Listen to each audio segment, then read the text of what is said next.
suara perempuan itu bisa untuk mewujudkan cita-cita bangsa. Kata-kata itu sesuatu yang dalam buat saya. Ini menjadi suatu tugas yang mulia bahwa suara kita maju Sri Kandi Hanura, bersama Hanura kita membangun negeri ini. Apa sih pesta itu, pesta demokrasi yang kita lakukan 5 tahun sekali ini harus menjadi momok yang menakutkan buat pariwisata? Jangan. Dan itu pemerintah harus melihat itu. Jangan sampai pemilu ini menjadi membuat pelaku pariwisata takut gitu. Jangan. Dan itu harus ditentukan oleh pemerintah.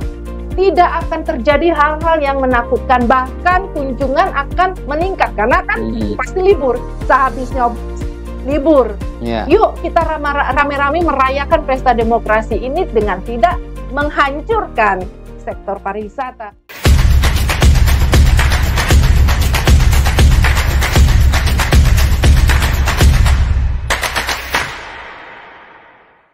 Kembali lagi di channel YouTube Hanura Bali Official. Nah, hari ini kita spesial lagi, ada Sri Kandi Hanura ya. Ibu Ninyoman Wilis Rumsini. Om Swastiastu, Ibu. Om Swastiastu. Selamat siang.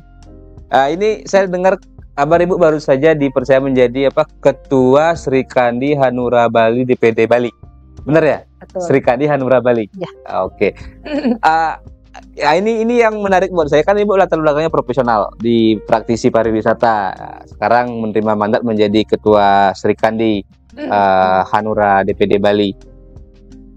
Ini penugasan seperti apa sebenarnya, Bu? Apalagi jelang tahun politik di 2024, mungkin juga mengkonsolidasikan suara perempuan untuk kemenangan Hanura. Ya, selamat siang semuanya. Ya. Terima kasih, Pak. Sampai kita ketemu lagi. Ya, ngobrol-ngobrol lagi, Bu. Ya, sesuatu yang senang sekali sebenarnya saya berada lagi di sini bertemu dengan Pak Wi. Jadi kita ngobrol-ngobrol. Jadi pertanyaan Bapak tadi bahwa iya benar, saya ditugaskan oleh partai DPD Provinsi Bali untuk menjadi Ketua Sri Kandi DPD Provinsi Bali. Tugas yang berat sebenarnya. Tetapi saya percaya dengan motonya Hanura from zero to hero. Saya berpikir bahwa tidak ada yang mustahil kalau kita ada usaha. Jadi saat saya ditunjuk sebagai Ketua Sri Kandi DPD Bali, jujur saya berpikir, apakah saya bisa? Apakah saya mampu? Karena politik sesuatu yang baru buat saya. Tetapi saya yakin, karena hanya dengan keyakinan itu dasar dari saya akan melangkah, dan saya yakin dengan bimbingan dari Bapak KSB Bali pasti akan bisa. Sekarang setelah kemarin saya mengikuti Munas pertama di Jakarta, banyak hal yang saya pelajari. Saya sharing dengan Ketua DPD Sri Kandi DPD dari semua provinsi Indonesia. Kita berkumpul di sana, kita sharing, dan banyak hal yang saya pelajari, dan itu menjadi bekal saya. Saya bersama dengan Ibu Sekretaris di sini, Ibu Rara. Jadi banyak hal yang saya pelajari, dan itu ilmu yang bagus buat saya. Gitu. Jadi saya harus mulai sekarang untuk menyusun kepengurusan dan di DPD Bali, dan dengan ya seminggu ini saya berharap itu sudah terbentuk.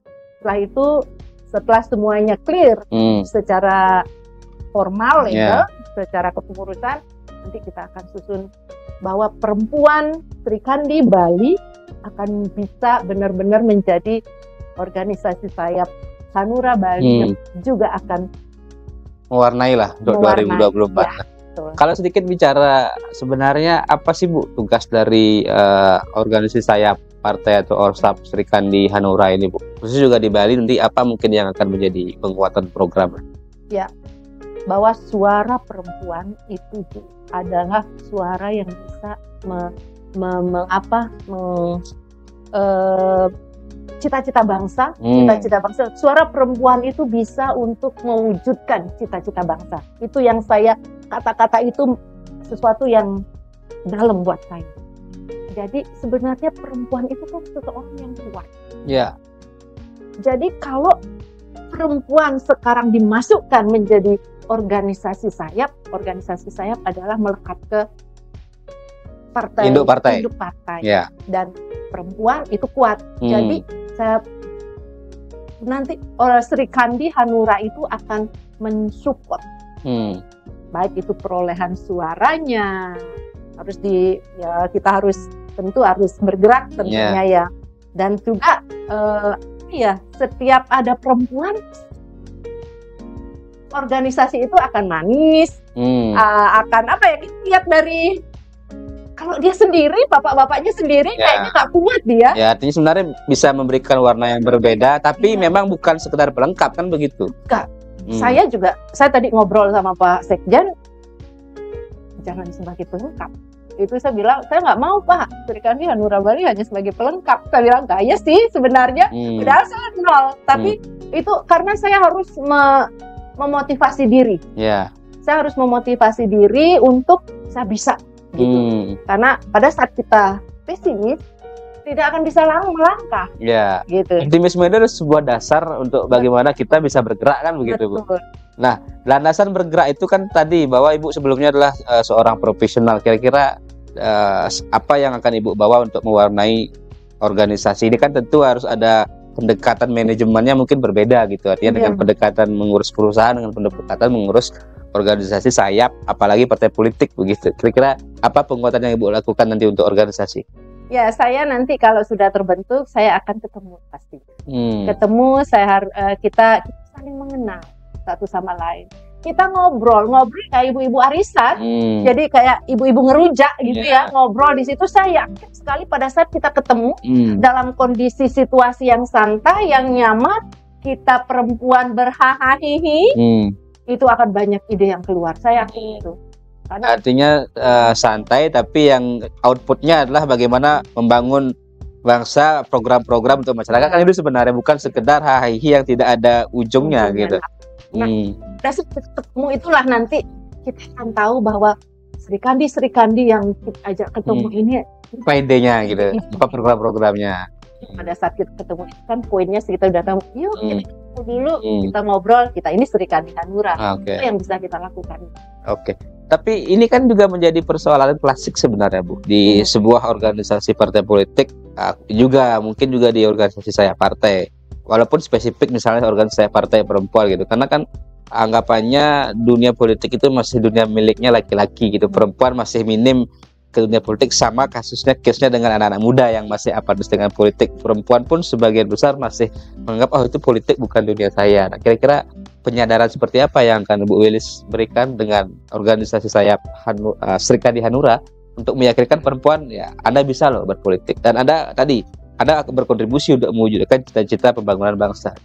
Ya, mungkin nanti pada saat mungkin pendekatan-pendekatan itu kita lakukan dengan kita tidak bilang bahwa yuk ikut berpolitik nanti, karena stigma berpolitik itu kan seperti yang Pak tadi katakan, udah enggak gitu. Saya pun dulu begitu gitu kan. Tapi kita akan menunjukkan dari pribadi kita. Pada saat kita bisa bahwa begini, maksud saya begini, perempuan berpolitik itu tidak untuk menunjukkan kekuasaan, tetapi kita mau berkontribusi ke pemerintah, ke bangsa ini, bahwa suara perempuan itu kan, perempuan itu banyak ide-idenya, banyak sekali ide-ide cemerlang yang keluar dari perempuan. R.A. Kartini, ibu bangsa kita, itu salah satu contoh loh. Sekarang diberi kesempatan nih sama pemerintah melalui partai politik yang 30% itu. Ya, kuota 30%. Ya, itu sekarang kita manfaatkan. Dan kita manfaatkan dengan, ya tentu nanti ngalir ya, karena tidak bisa dibahaskan gitu ya, untuk bagaimana sih, tentu dari sikap, dari kiprah kita, itu yang akan dilihat, sehingga membuat perempuan-perempuan itu akan, oh iya, ternyata dengan ikut berpolitik kita berkontribusi dengan pemerintah. Apa kontribusinya? Nah, itu sambil jalan nanti pastinya. Tentu kita akan berkoordinasi dengan dengan bapak-bapak KSBD ini, karena kita adalah organisasi sayap. Tentu kita akan selalu berkiblat ke beliau-beliau. Gitu. Mungkin juga karena Ibu latar belakang di pariwisata ya, artinya bagaimana mungkin juga Sri Kandi Hanura Bali ini bisa mewarnai juga mungkin ide-ide ataupun dorongan-dorongan untuk mengawal kebijakan-kebijakan pariwisata. Nah, ini saya ingin mendapat pandangan Ibu soal ini kan rencananya diterapkan per Februari 2024 pungutan wisatawan asing. Itu ya. 150.000 di awal. Nah, itu kira-kira bagaimana menurut Ibu? Dan pengawalannya ini seperti apa? Ya, kayaknya kita pernah bahas podcast sebelumnya ya Pak ya. Ya kembali, itu memang harus dasarnya nanti adalah di bapak-bapak pengambil kebijakan. Jadi sistemnya itu harus kuat. Saya setuju banget itu, karena itu akan berguna sekali untuk dikelola oleh pemerintah untuk pemeliharaan pariwisata dan alam budaya itu sendiri kan begitu. Budaya supaya dibentuk, tetapi begitu banyak pariwisata yang datang tidak dipelihara, pada akhirnya nanti kok seperti ini ya sekarang, kok seperti ini ya sekarang, contoh, kok seperti ini ya sekarang, kita pergi ke Ubud kok seperti ini ya sekarang, artinya dana itulah yang nanti akan dipakai untuk pemeliharaan. Tentu sangat setuju sekali itu. Kembali, sistemnya harus benar-benar itu diperhatikan, sistem pengelolaannya, jangan sampai ada bocor, jangan sampai nanti menyimpang. Dan tentu di sana ya semoga nanti memang di pemerintahan ada duduk juga seorang perempuan yang nanti akan bisa kita komunikasi dengan perempuan, tentu lebih ini ya. Tentu nanti bahwa kita membawa nanti nama Sri Kandi, Hanura, ada masukan nih. Saya mendengar ini ada, mudah-mudahan nggak ada. Nah di sana nanti mungkin ada kesempatan untuk kita bisa berkontribusi. Ya, ini kan juga sebenarnya menjadi momentum juga untuk perbaikan pariwisata Bali gitu. Apalagi ya ini kan tahun depan, ini tahun politik sebenarnya, tapi kan harapan kita kan tahun politik ini tidak berpengaruh kepada situasi keamanan. Nah, mungkin Ibu selaku praktisi pariwisata bagaimana melihat pariwisata dan tahun politik ini seperti apa gitu? Ya, saya sempat berbicara dengan salah satu general manager di hotel, pada salah satu hotel ya. Saya bertanya bagaimana ini untuk akhir tahun dan awal tahun tentunya, karena Februari itu kan di awal-awal semester pertama ya. Jadi secara mereka katakan bahwa pengaruhnya ada pastinya, tetapi tidak terhadap kunjungan, jumlah kunjungan dari pungutan ini. Ya, tidak. Bahkan saya lihat, sekarang sudah itu kita sudah ada sekian persen. Masih sampai minggu kemarin itu pembicaraan saya itu masih positif ya. Ya, saya berharap juga pada akhirnya akan memang positif, karena seharusnya pesta demokrasi ini tidak akan membuat kita bangsa Indonesia khususnya di bagian pariwisata itu terpuruk. Jangan. Seharusnya pesta demokrasi ini menjadi pesta yang meriah, yang membuat bahwa semua aspek kehidupan masyarakat ya di Bali pariwisata itu ya gitu, ndak ada berpengaruh, harusnya seperti itu. Dan saya pikir pandemi kemarin itu menjadi pelajaran, pengalaman yang bagus sekali buat pemerintah bagaimana supaya tidak terjadi hanya karena pesta demokrasi itu. Dan ya itu kita dorong supaya pemerintah sangat memikirkan itu. Jadi kuncinya kan tadi ketika ada pesta demokrasi ini bagaimana dijaga kondusivitas dan keamanan, karena itu kan merupakan dua hal yang vital untuk pariwisata. Oke. Nah, kalau kita bicara sampai akhir tahun ini Bu, kemudian juga di awal tahun, apa mungkin yang perlu dipersiapkan oleh pelaku pariwisata, minimal juga mereka punya antisipasi atau istilahnya contingency plan atau apalah untuk tetap menjaga tren positif pariwisata pasca pandemi ini? Ya, karena kemarin saya persis ngobrol ya, karena memang masih positif. Tentu setiap hotel pelaku pariwisata dia akan mengantisipasi hal-hal buruk yang terjadi. Pelayanan tentu selalu digemakan untuk yang terbaik. Excellent service. Excellent service itu harus digemakan, sehingga ya saya sebenarnya tidak mau membicarakan hal-hal yang buruk ya. Optimis tadi. Kalau saya pribadi ya melihat kenapa sih pesta itu, pesta demokrasi yang kita lakukan 5 tahun sekali ini harus menjadi momok yang menakutkan buat pariwisata, jangan. Dan itu pemerintah harus melihat itu. Jangan sampai pemilu ini menjadi membuat pelaku pariwisata takut gitu, jangan. Dan itu harus ditentukan oleh pemerintah. Tidak akan terjadi hal-hal yang menakutkan, bahkan kunjungan akan meningkat karena kan pasti libur. Sehabisnya libur. Ya. Yuk kita rame-rame merayakan pesta demokrasi ini dengan tidak menghancurkan sektor pariwisata. Saya nggak mau memikirkan hal-hal yang itu, dan saya dorong pemerintah untuk mempersiapkan hal itu. Keamanannya harus dipastikan terjaga, dan juga setiap partai politik tentu yang mengusung calon-calonnya, yuk kita berpartai politik secara dewasa, yang memang kita sama-sama ini rayakan. Setiap ada perhelatan, setiap ada pertandingan, tentu ada kalah menang. Dan jangan sampai kalaupun kalah terus buat rusuh, terus rugi sendiri. Jangan, dan itu harus itu pemerintah benar-benar, dan saya yakin pemerintah sudah memikirkan bahwa pesta demokrasi 5 tahun sekali itu menjadi pesta yang memang benar-benar meriah untuk kesejahteraan rakyat. Jangan sampai periuk masyarakat yang bergelut di pariwisata itu hancur gara-gara pemilu. Ya, itu harapan dari suara yang disampaikan dari seorang Ibu Wilis ya, selaku praktisi pariwisata. Tapi saya beberapa poin terakhir, Bu. Kebetulan ini beberapa hari lalu juga rame. Saya lupa apakah sudah pernah kita bahas singgung sebelumnya apa tidak. Soal rencana di Bali akan dibangun LRT.